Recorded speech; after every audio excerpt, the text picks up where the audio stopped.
Selamat pagi, bersama saya Dewi dan saya ditemani oleh Chandra dalam Baru Setiap Pagi. Roma 12 ayat 20. Tetapi jika seterumu lapar, berilah dia makan. Jika ia haus, berilah dia minum.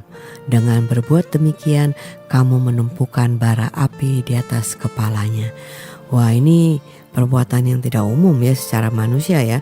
Apalagi masa musuh kita lapar kita beliin makanan gitu kan, haus kita beliin minuman, itu kan nggak umum gitu kan.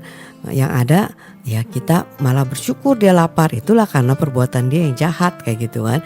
Tapi aneh juga ya, Tuhan itu yang mengubah hati orang sehingga bukan yang kebalikannya yang kita lakukan ya, tapi yang kita berikan adalah menunjukkan kebaikan kita colong. Itu dia bilang seperti kita menambah bara api gitu kan. Nah, ujung-ujungnya kita percaya dengan kita menunjukkan hidup Kristus melalui perbuatan ini akan menyadari hati dan pikiran musuh kita ya. Gitu enggak? Ya, sebenarnya itu sangat nggak umum ya. Yang namanya musuh ya harus habisin, kira-kira seperti ini, bukan ditolong dan dibangun dan dijadikan teman gitu kan. Nah, itu kan seperti tidak mungkin ya kehidupan manusia, tapi itulah yang diberikan Tuhan. Ketika dia mati di kayu salib itu sebenarnya kita itu kan tanpa sadar ya, dari hidup dosa kita memusuhi dia kan. Tapi dia tidak berhenti kasihnya untuk bisa merangkul hidup kita itu, sekalipun dia mati di kayu salib itu untuk menebus kesalahan dan kematian kita, sehingga dia keluarnya kan tidak lagi perkataan atau tindakan yang mematikan kepada kita, tapi mengampuni. Betul. Dan menyelamatkan. Dengan menyadari besarnya dia telah menebus kehidupan kita, kita itu sudah punya kehidupan dia. Kita sudah punya kasih dia. Betul. Ini kan nggak mampu ya manusia bisa lakukan seperti ini.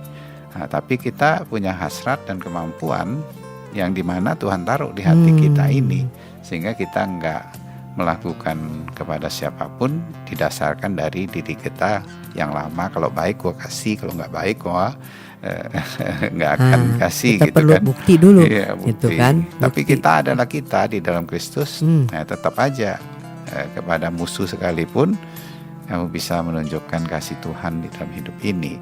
Nah, itu yang sangat dahsyat ya. Itu yang menurut saya yang perlu disadari di dalam hidup kita, sehingga kita bisa meredahkan, meneduhkan yang orang tanpa sadar kadang-kadang dari pemikiran manusianya, sekalipun kita nggak memusuhi seseorang ya, tapi dia bisa punya penilaian yang bisa membuat kepalanya marah kan, panas hatinya dan ingin balas dendam gitu. Apa aja lah ya, sehingga kita tidak terbawa kepada kesalahannya, tapi besarnya kasih Tuhan dalam hidup kita.